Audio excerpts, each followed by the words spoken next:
Le programme Entre femmes vient pour vous donner la bonne direction pour votre cocon familial, votre travail, vos relations, mais principalement pour votre intérieur. Le but du programme Entre femmes est de vous donner la réponse à votre affliction en vous donnant la bonne direction pour vous donner la vision qui vient d'en haut. On est à l'antenne de Entre femmes.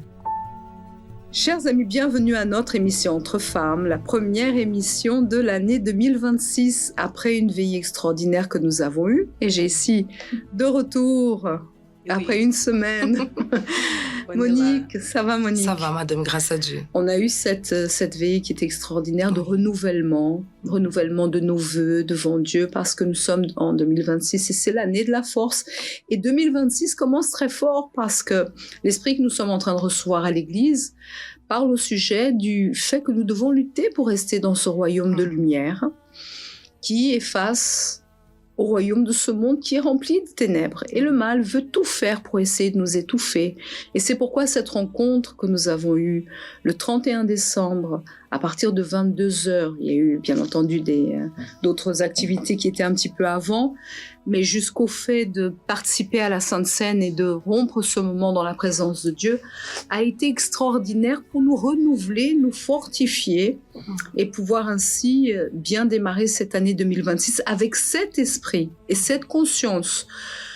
Nous avons ceux qui cherchent à avoir le Saint-Esprit, prioriser Dieu pour que la présence de Dieu soit en nous et pour ainsi être vigilants pour tout ce qui se passe autour de nous et ne pas laisser que les choses de ce monde viennent à pénétrer, qu'on commence à être même à l'église, à participer des choses de l'église et que petit à petit des choses de ce monde commencent à envahir notre intérieur et contaminer sans même qu'on s'en rende compte. Oui.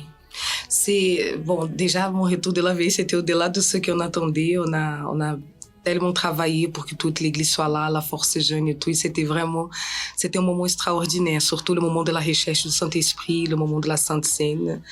Mais moi, particulièrement, ce que je garde, c'est l'esprit d'obéissance qui a été passé aussi, parce que c'est ce que le mal, il cherche le plus, c'est de nous éloigner de la présence de Dieu par le biais de la désobéissance.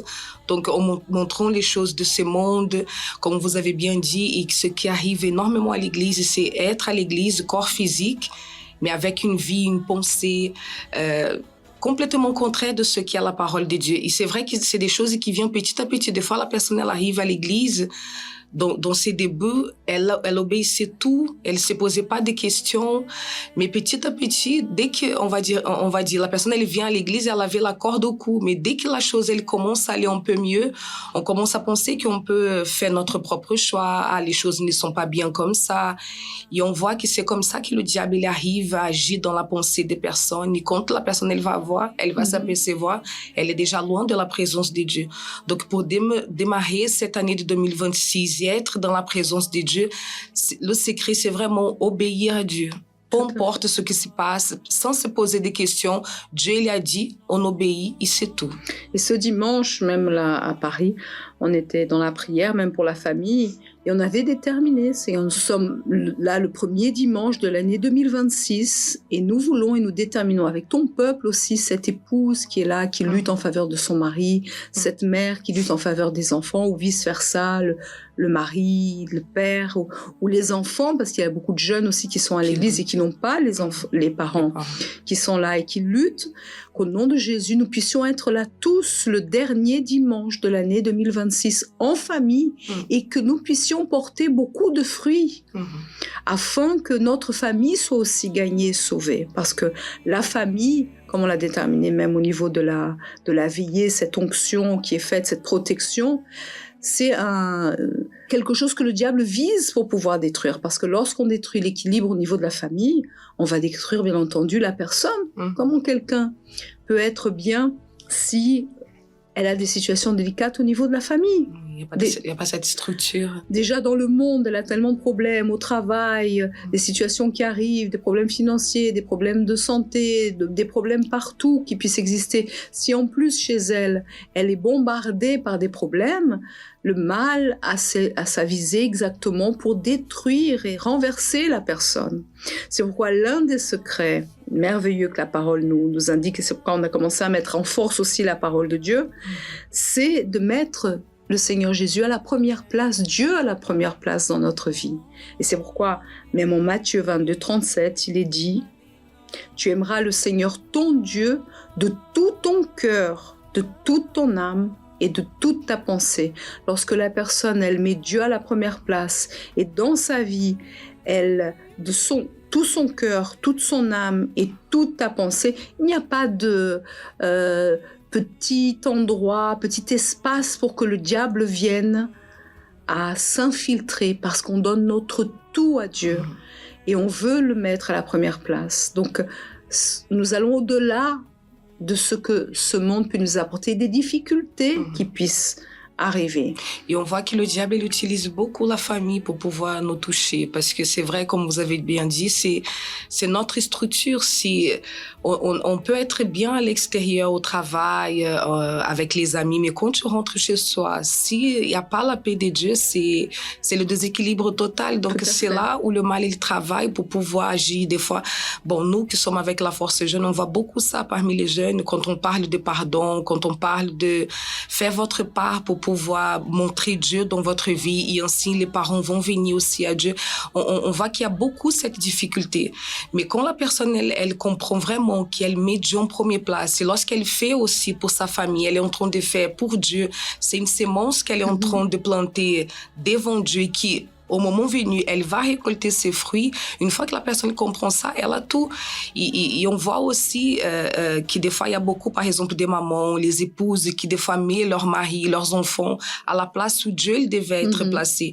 Et c'est là où la personne, elle perd sa force. Parce que là, le diable, c'est tout ce qu'il veut. Il veut mettre la confusion dans la famille et qu'on met Dieu à la place là où il doit pas être. Déstabiliser la personne et qu'elle commence à vivre par ce qu'elle sent. Et ne plus vivre par la foi et ne plus mettre Dieu à la première place, mais mettre ses sentiments, ce qu'elle voit. Le diable travaille de manière exhaustive, épuisante, vous voyez, pour épuiser la personne et qu'elle commence à rentrer dans le sentiment. C'est pour ça l'importance, et d'ailleurs nous allons débuter ce jeudi, la thérapie de l'amour, la première de l'année. Et on finit aussi dans une thérapie, c'est très fort. Voilà, tout à fait. Et c'est pourquoi nous avons en ligne un couple qui est très loin de nous cette fois-ci, qui est à Évry-Courcouronnes, c'est bien ça? C'est ça, madame. C'est bien ça. Et vous êtes? Jennifer. Et Gérald. Du centre d'accueil d'Évry-Courcouronnes, vous êtes serviteur, c'est ça? Et vous êtes marié depuis combien de temps? Depuis 13 ans. 13 ans déjà? Mon Dieu, ça passe très vite. Oui, ça passe vite. Et vous étiez aussi à la veillée? Oui, bien entendu. Donc ça fait 13 veillées que vous êtes ensemble? Vous passez ensemble? C'est ça. C'est ça. Même un petit peu plus parce qu'avant qu'on soit mariés, comme on se connaissait déjà avant, on allait aussi à la veillée du Nouvel An. Mais 13 ans mariés. C'est ça, tout à fait. Mais vous avez aussi eu des veillées où vous n'étiez pas dans la présence de Dieu. Et aujourd'hui, vous voyez bien l'importance, pour rester dans ce royaume de lumière, pour rester dans la présence de Dieu, l'importance aussi de bien choisir, parce que vous pouvez à tour de rôle en parler, mais lorsque nous avons une famille qui est déstabilisée, et peut-être même que vous l'avez vécu, lorsque vous étiez peut-être déjà à l'église, ou vous étiez dans la présence de Dieu, qui c'est même dans la veillée, et des membres de votre famille ne l'étaient pas, ou ne le sont pas encore. Les luttes et les difficultés que vous avez eues dans le milieu familial, et aujourd'hui, vous voyez que même s'il y a des luttes extérieures, elles ne peuvent pas rentrer dans votre intimité avec Dieu et pourrir l'ambiance familiale. Donc, qui veut parler? Exactement, je vais commencer, madame. Sinon, après, elle parle trop, Jennifer, elle va vous couper la vedette, là. Allez-y. Je vais dire que effectivement, il n'y a rien de mieux que de commencer l'année dans la présence de Dieu. Parce qu'effectivement, avant de venir à l'église, on a connu ces moments où on passait la fin d'année avec les amis, la famille, en faisant la fête, en fêtant, etc. Mais finalement, quand on analyse bien la situation, on était toujours avec cette insatisfaction, ce vide. Et lorsqu'on a fait ce changement et la décision qu'on a prise grâce à Dieu de suivre le Seigneur Jésus, on a commencé à voir les bénéfices de commencer l'année avec le Seigneur Jésus et dans la présence de Dieu, parce que ça donnait un élan pour l'année qui commençait. Et c'est un élan qui ne s'éteignait pas avec le temps, si je peux dire ça comme ça. Et à force de venir aux réunions, de participer, de faire les chaînes de prière, de tout ce qu'on peut avoir comme contenu à l'église qui donne de l'appui, du soutien à notre âme, on a pu voir que c'était le meilleur choix qu'on a pu faire finalement de trouver Dieu. Et c'est pour cela que chaque année, sans faillir, sans manquer, on participe à ces veillées. Et pour la dernière, pour parler de la dernière veillée, pour moi, a été un moment aussi important parce que on venait de sortir de la campagne d'Israël qui parlait de la volonté, de notre volonté et celle de Dieu. Et ça m'était comme un point final à moi qu'on a reçu ces enseignements, cette direction, pour que notre vie puisse être sous la volonté de Dieu. Et en participant à la Sainte Seine, en renouvelant les vœux, comme vous avez pu le dire tout à l'heure, ça nous a permis aussi de nous rappeler que ce qu'on a préparé pendant ces mois, ces jours qui ont précédé, c'était pour aussi nous permettre d'être prêts pour affronter tout ce qui allait venir dans cette année 2026, parce qu'on sait que chaque année, chaque jour, chaque moment, on a des nouveaux défis qui s'offrent à nous, on a des nouveaux combats qui s'offrent à nous, que ce soit dans la famille ou autre. Et si on n'a pas la présence de Dieu qui va devant nous, qui nous accompagne, qui nous soutienne et qui est aussi notre garantie pour pouvoir tenir ferme, eh ben on risque par la suite de faillir et voire de tomber, d'avoir des préjudices pour notre âme et pour notre intérieur. Et pour terminer, comme vous me parlé par rapport à la famille, effectivement d'avoir une personne à nos côtés qui est dans le même esprit, par rapport à mon épouse, qui est dans le même esprit, dans la même foi, c'est quelque chose qui est essentiel, hein, c'est quelque chose qui est très bénéfique. Parfois, on mesure pas l'importance quand on parle à l'église par rapport à la thérapie de l'amour et tout ce tous les enseignements qu'on peut donner. Parfois, on minimise un peu le fait d'avoir une personne vraiment à nos côtés qui est de Dieu.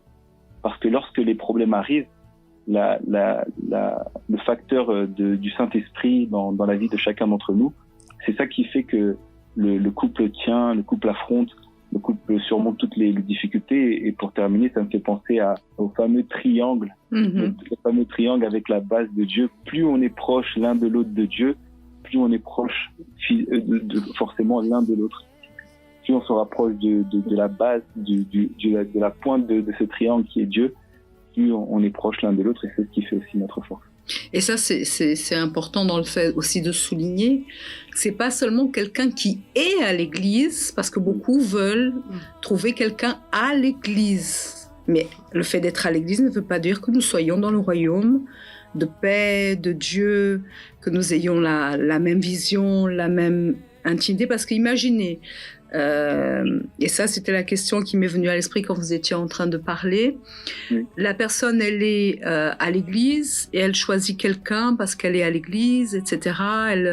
Elle trouve la personne intéressante, etc. Elle est très précipitée aussi pour pouvoir avoir quelqu'un.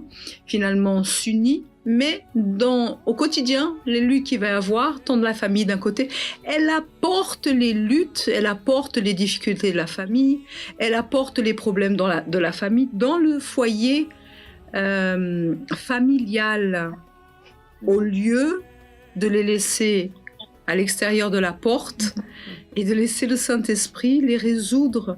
Et ça vient par le sentiment contaminé le couple, contaminer la vie. Je ne sais pas si au tout début, par manque d'expérience ou de situation, vous viviez des problèmes, etc. Et des situations essayaient de s'infiltrer et à un moment donné, vous avez réagi aussi.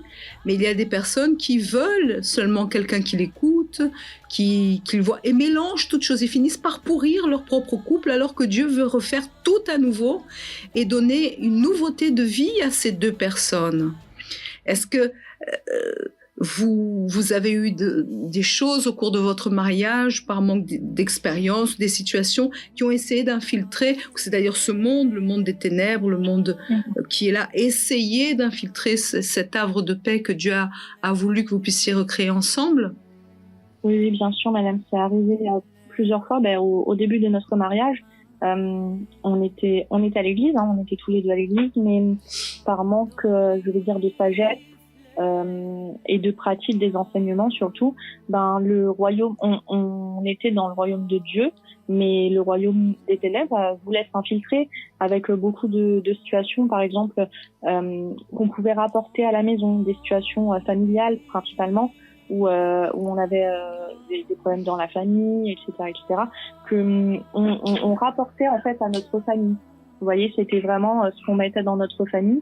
Et c'est pareil, principalement aussi les problèmes financiers. On a traversé beaucoup de problèmes financiers.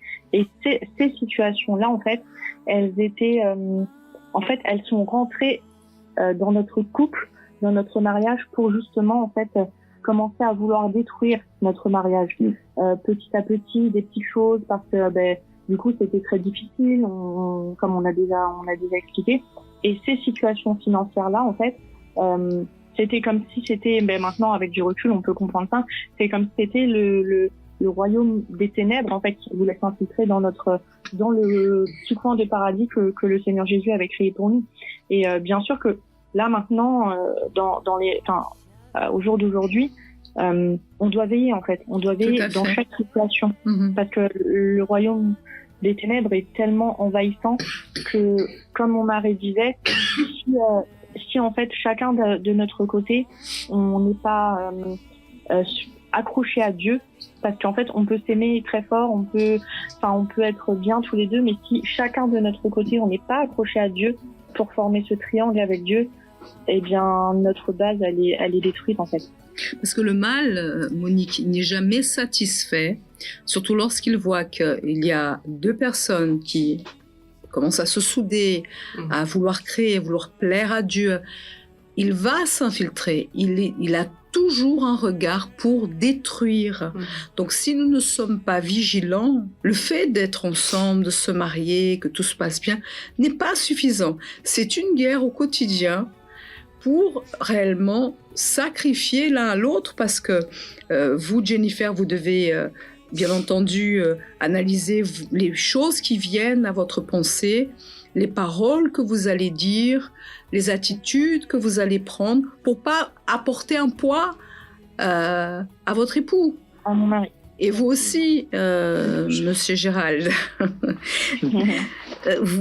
d'analyser aussi la situation et de comprendre et de dépendre du Saint-Esprit pour pouvoir gérer la chose. Mais lorsque Monique, les gens vivent dans le sentiment, une chose arrive, c'est déjà le drame, la personne est affolée, il n'a pas cette direction du Saint-Esprit, cette structure, tout ce qui va venir, ça peut être pour détruire. Elle va déverser sur l'autre. Et des fois, ce que les personnes ne comprennent pas, c'est que vie sentimentale, il suffit pas seulement d'avoir le sentiment ou avoir, par exemple, la condition financière pour pouvoir se mettre ensemble. Il n'y a pas que ça. C'est la personne, émotionnellement, elle n'est pas bien. Et spirituellement, elle n'a pas cette base que vous êtes en train de parler. Tout peut tomber à l'eau, parce que quand on parle avec certaines personnes, même à l'église, qui sont mariées, le problème, des fois, ça ne vient pas forcément directement du couple, parce qu'il manque d'amour, il manque envie, et l'intention d'être ensemble. Mais c'est exactement ce que vous êtes en train de dire. C'est les choses de l'extérieur qui viennent pour détruire, et parce que la personne, elle n'a pas cette base, elle ne sait pas comment agir dans sa foi, et spirituellement, elle n'a pas cette base. Donc, les choses qui sont de l'extérieur viennent pour pouvoir influencer, pour détruire la vie de la personne. Dans le cas de votre couple, avant de connaître Jésus, vous étiez aussi ensemble, si je ne m'abuse. Oui, tout à fait. Oui, ça. Donc, si aujourd'hui, puisque demain on est mercredi, et on a la rencontre aussi spéciale avec le Saint-Esprit. Si aujourd'hui, en faisant un comeback, parce que vous avez quelques années ensemble, vous n'aviez pas cherché à prioriser Dieu et à le mettre à la première place dans votre vie, et si peut-être vous auriez continué dans l'église, voyez, en étant à l'église, membre fidèle, vous vous mariez, mais sans la présence du Saint-Esprit, est-ce que vous pensez que votre couple aurait tenu le coup? Je pense pas. Oui, ça aurait été difficile parce que, comme mon épouse est en train d'expliquer, avec mais justement quand on est arrivé à l'église, enfin quand je suis arrivé à l'église et quand on est arrivé à l'église ensemble, on avait des difficultés parce que financièrement on n'avait plus rien, parce que moi j'avais pas de travail à cette époque-là, comme je faisais du foot et j'étais rémunéré par le football, et que je n'avais pas poursuivi mes études suffisamment longtemps pour que je puisse faire quelque chose qui allait me donner une condition de vie meilleure. Du coup, c'était comme si on était reparti à zéro. En plus de ça, il y avait des problèmes de relations entre nous. C'était toujours les racines, on va dire. Les racines, voilà. Un peu comme on est en train de parler, à la thérapie. C'est vraiment ça, en fait. C'est vraiment les racines qui sont en fait en nous, et on était mariés, etc., mais on avait, moi je vais parler de mon côté, je n'avais pas forcément traité les racines ou les bagages que je portais avec moi. Ça veut dire que j'avais toujours ce poids de cette crainte, de cet abandon. Donc du coup, je le faisais ressentir par mes attitudes, et pourtant on était déjà à l'église en fait, mais vous ne saviez pas. Non, vous ne vous connaissiez pas. C'est pour ça l'importance de venir à la thérapie de l'amour et d'apprendre. Vous êtes ouvriers, nous sommes là en train de faire l'œuvre de Dieu, nous tous ici, mais il y a des choses que nous avons besoin que le Saint-Esprit éclaire notre entendement, sans vouloir vous couper là, comme actuellement nous sommes en train d'apprendre sur le royaume de Dieu et le royaume du mal, le royaume de lumière et le royaume des ténèbres, et cette conscience et cette idée que nous sommes dans le royaume de Dieu et de la lumière. Mais si nous ne faisons pas attention, le mal, les ténèbres peuvent commencer à contaminer notre vie. Donc, quand il y a un entendement sur la parole de Dieu et sur un discernement de ce que Dieu nous donne, tout change, on comprend les choses. Mais là, dans votre cas, vous étiez sur le moment en train de survivre face à toutes les attaques que le mal a fait depuis votre naissance dans votre famille. Donc, la personne par le sentiment, qu'est-ce qu'elle fait ? J'imagine dans votre cas, Jennifer, vous aviez des problèmes au sein de votre famille, vos parents, etc. Vous étiez attachée à votre époux avec toutes vos forces pour que le pauvre vous donne l'amour que personne nous a donné depuis. Donc, vous étiez en train de le suffoquer, mais en train de certainement vouloir être heureuse, mais sauf que lui, n'ayant pas la présence du Saint-Esprit, aussi avec les bagages que certainement vous aviez, Monsieur Gérald, vous n'aviez pas les conditions. En plus là, vous étiez arrivé sans travail, j'imagine pour l'homme, être avec quelqu'un et ne pas pouvoir aux nécessités du foyer, cette fierté aussi qui était un petit peu basse. Il y avait beaucoup de choses aussi dans votre esprit, donc seul le Saint-Esprit pour canaliser tout ça et remettre les choses en ordre. Exactement. Mais c'est ce qui a été le plus difficile au départ, parce qu'il y avait toute cette vie à reconstruire finalement, parce qu'on avait appris à la manière du monde et du royaume des ténèbres, comme on est en train de parler tout à l'heure. Et quand on arrive à la rencontre du royaume de la lumière, et quand on regarde le chemin à parcourir, au départ c'est assez difficile, parce qu'il faut retirer les racines, comme mon épouse disait, travailler sur nous-mêmes, s'efforcer. Moi, j'avais tendance à me taire dans le silence et à ne pas exprimer tout ce qu'il y avait à l'intérieur de moi. Elle était plutôt du genre à exprimer un peu trop les choses. C'est pour ça qu'on vous a laissé parler avant. C'était pénible à supporter, effectivement, parce que elle avait cette insécurité et moi j'étais aussi perdu parce que j'étais à un moment de ma vie où je me demandais qu'est-ce que j'allais faire de ma vie parce que j'avais fait une croix sur mon avenir sportif. Du coup, j'étais à un moment où on n'avait pas de maison, on vivait chez ma mère à cette époque-là. Donc c'était vraiment on était vraiment dans un tourment total.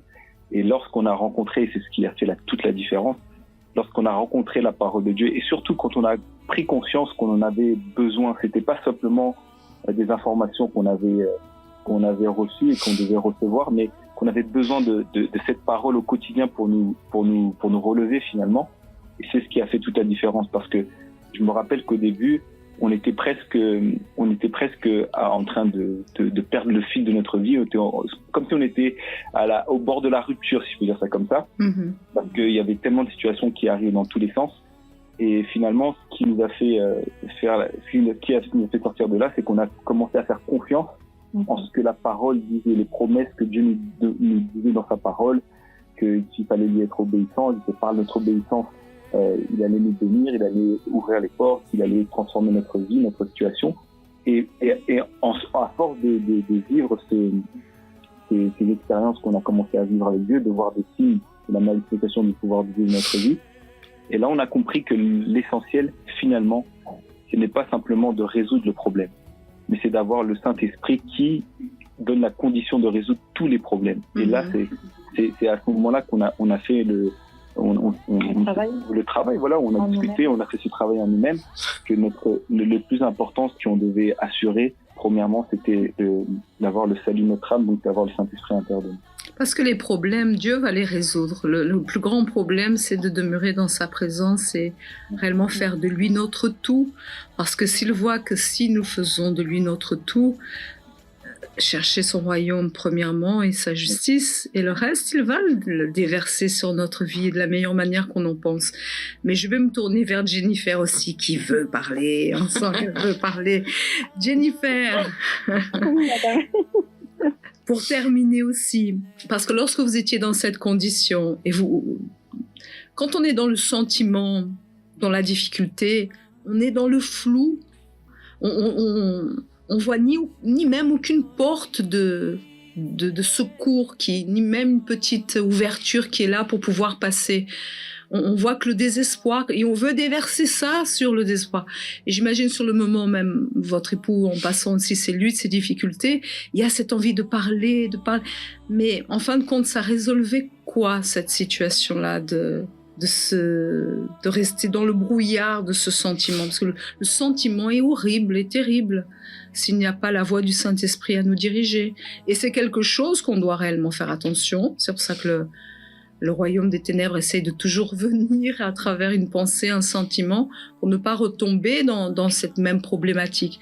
Mais quand vous étiez là dans le brouillard, en plus en étant chez votre belle-mère, en ressassant les choses, je connais bien votre belle-mère, elle est très gentille, mais c'est pas ça, c'est le fait de voir la situation où vous espériez tant de choses et que finalement, c'est comme si vous étiez à un casse-départ, voir votre époux aussi dans cette condition, et j'imagine que le sentiment était à fleur de peau, il voulait que parler.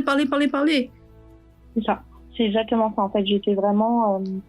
en fait, j'étais comme si tout autour de moi était sombre, en fait, comme si j'avais pas d'espoir, en fait. Enfin, je me disais, mais comment je vais me sortir de là? Comment on va faire pour se sortir de là? Et puis, comme j'étais toujours en train de mendier, parce que je pense que c'est vraiment ce mot-là qu'on peut utiliser, mendier de l'attention, mendier de l'amour, en fait, essayer d'être, de m'accrocher à mon mari, pour que justement, surtout, on ne puisse pas vivre la rupture. Sauf que je m'accrochais à lui d'une mauvaise manière, en fait, parce que comme je n'avais pas résolu les problèmes que j'avais à l'intérieur de moi, eh bien du coup, en fait, c'était comme si j'étais aussi un fardeau pour lui, en fait, parce que je parlais beaucoup. Moi, je m'exprimais beaucoup. Du coup, je pleurais souvent, mais lui, il avait aussi ses problèmes à gérer. Du coup, c'était hyper compliqué parce qu'en fait, moi, j'étais vraiment, je me disais, mais parce que mon mari, lui, il me disait tout le temps, il me disait, c'est sûr que Dieu va faire. Mais moi, j'avais plus de réticence, entre guillemets, à faire confiance à Dieu, parce que je venais aussi d'arriver dans la foi, etc. Donc, j'ai mis un peu plus de temps, entre guillemets, à faire confiance à Dieu. Et en fait, c'était vraiment ça. C'était à l'intérieur de moi, tout était flou, j'étais vraiment dans les ténèbres, on va dire, en fait. Et en train de mendier de l'amour. Jusqu'au moment où je me suis dit, en fait, je peux pas continuer comme ça, en fait. Je peux pas, en fait. C'est impossible d'avoir la parole de Dieu, de voir tout ce qu'il peut faire dans notre vie. Et je parle pas des choses physiques, parce que les choses physiques, on sait que Dieu fait. Mais c'est surtout à l'intérieur de moi. Là, le problème, à cette époque, moi non plus, j'avais pas de travail. On vivait chez ma belle-mère. Mais ce que je voulais résoudre, c'était pas ça. Ce que je voulais résoudre, c'était vraiment mon problème à l'intérieur de moi, pour que justement ma vie, elle puisse avancer en moi, en fait, que je puisse être une personne de Dieu, que je puisse être vraiment, en fait, à son image. Et c'est à ce moment-là que j'ai commencé à vouloir faire ce travail-là, en fait, en moi. Du coup, on a vraiment fait ce travail chacun de notre côté. Là, il n'y avait pas entre guillemets, de mariage qui tenait, parce que c'était son âme et c'était mon âme, en fait. Après, bien sûr que oui, on s'entraidait, on se motivait, on pouvait partager des choses positives entre nous, etc., etc. Mais c'était vraiment ce travail à l'intérieur de moi que j'ai commencé à faire. Et comme vous avez dit, c'est vraiment de recommencer depuis le début. Mais la parole de Dieu, c'est une éducation, en fait. Je sais que, par exemple, j'ai été éduquée par ma mère. Ma mère, elle m'a appris des choses, des valeurs, etc., etc. Mais la parole de Dieu, c'est ce qui nous éduque, en fait, dans la foi. C'est quand on lit la parole de Dieu, en fait, toute notre vie, elle change, parce qu'en fait, on pratique. Et là, il y a le changement, en fait. Et ça a pris combien de temps lorsque vous êtes tous les deux conscientisés de l'importance de chercher la présence de Dieu? Ça a été assez rapide. Je pense 3-4 mois, je pense que c'était ça, juste au moment où on a reçu le Saint-Esprit. Et comme moi j'étais venu un peu plus tôt, du coup moi ça a pris 1 an et demi quand même, voilà. Avant de prendre une réelle décision. Non, comme moi je suis arrivée après, ça a mis 3-4 mois à peu près. Mais à partir du moment où on se conscientise de ce qui importe vraiment, tout change. Parce qu'imaginez si vous étiez restés tous les deux encore dans ces sentiments, dans ces idées, dans l'échec, dans une vision obscurcie par ce monde. Parce que ce monde nous mène au problème et après vient nous accuser et nous veut qu'on reste dans la boue. C'est ça. Aujourd'hui, peut-être, comme vous avez dit, vous ne seriez plus ensemble et les problèmes auraient continué. Exactement. Mais l'importance de réellement chercher, et ce n'est pas à l'extérieur, mais à l'intérieur. Et d'ailleurs, il y a ce passage qu'on voulait souligner là, lorsque les pharisiens demandèrent à Jésus le suivant: quand viendrait le royaume de Dieu? Et il leur dit, c'est en Luc 17, 20 au 21. Il leur répondit, le royaume de Dieu ne vient pas de manière à frapper les regards. Donc parfois la personne, elle attend que quelque chose arrive d'extraordinaire, de l'extérieur. C'est ce que Jésus est en train de dire. On ne dira point, il est ici ou il est là. Car voici, le royaume de Dieu est au-dedans de vous. Lorsque nous cherchons le royaume de Dieu, on ne peut pas les chercher à l'extérieur. Dieu veut demeurer en nous à travers son esprit. Et nous pouvons être, et certainement les difficultés, elles peuvent continuer autour de vous, comme vous avez parlé des situations dans la famille, des difficultés, des choses peuvent arriver. Mais lorsque nous priorisons et que le royaume de Dieu, nous l'établissons en nous par le biais du Saint-Esprit dans notre vie, nous sommes tranquillisés. Et c'est ce qui doit être important. Tant que la personne, Monique, cherche une résolution, même que Dieu résolve les problèmes à l'extérieur, elle ne sera jamais en paix. Parce que des bombes vont exploser de plus en plus tout le temps. Mais lorsqu'elle est intelligente, comme le couple a fait ici, de tous les deux se dire maintenant on va prendre un temps et tous les deux on va chercher la présence du Saint-Esprit et on va prioriser ce qui importe vraiment.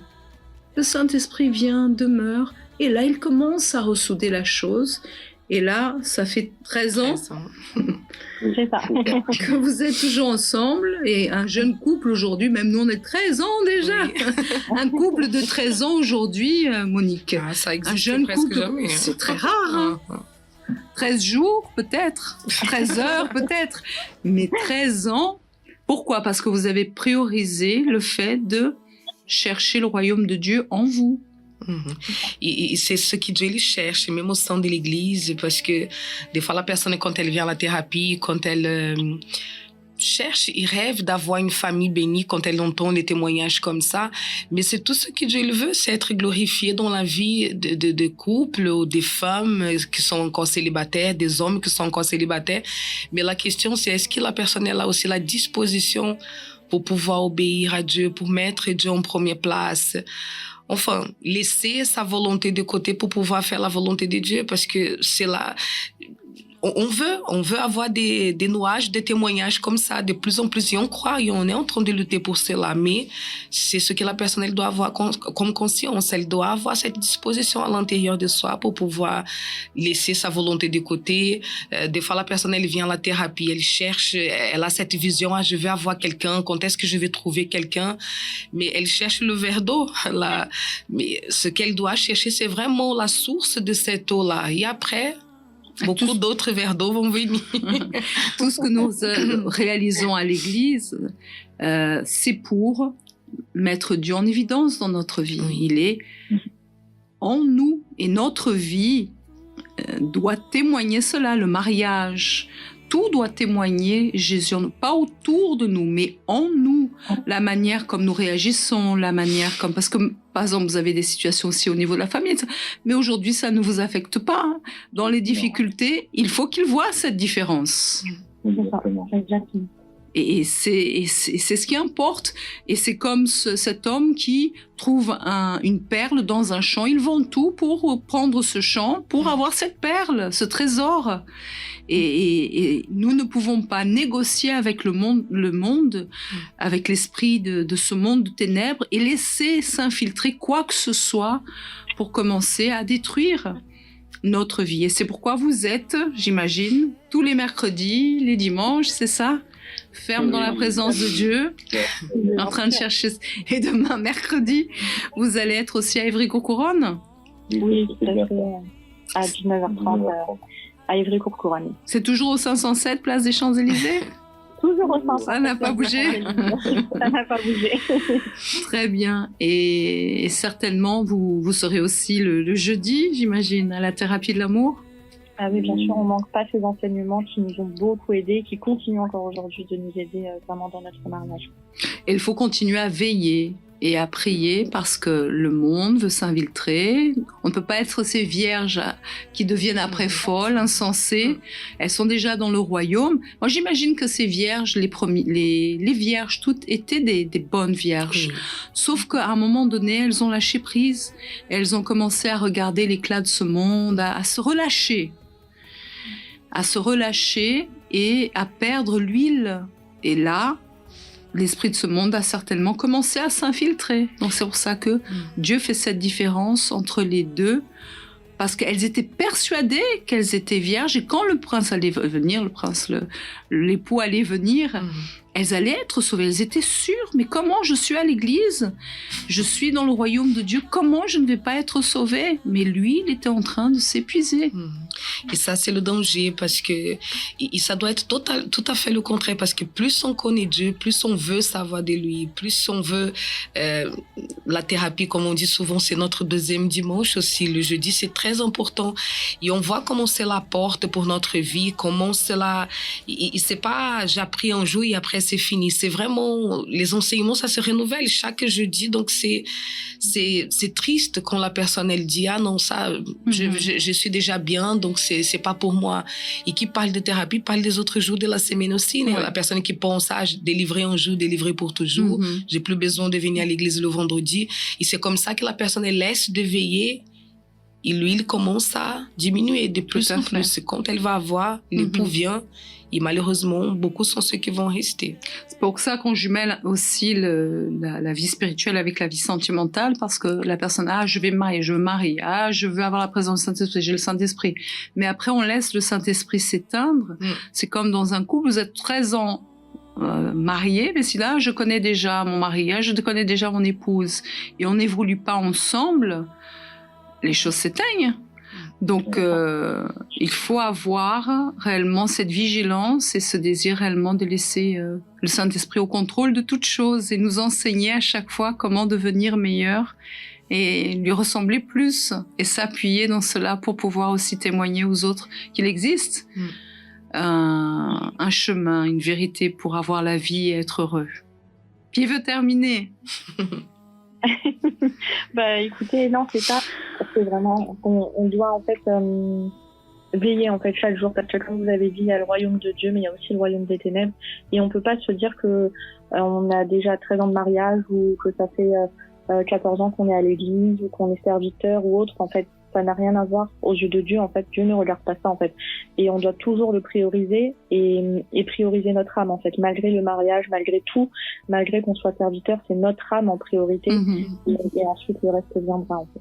Parce que beaucoup, Monsieur Gérald, disent maintenant je suis mariée, maintenant Dieu m'a donné une maison, avant j'étais chez ma mère, Dieu aujourd'hui j'ai un travail. D'autres disent maintenant j'ai des enfants et j'ai plus le temps de venir à l'église. Dieu sait que je n'ai plus le temps. Donc commence à mettre la marche en arrière avec tout. Dieu lui concède tout et la personne commence petit à petit à tourner le dos à Dieu. Est-ce que c'est intelligent? Pas du tout. Et je dirais même que c'est un danger, c'est un piège qu'il faut fuir.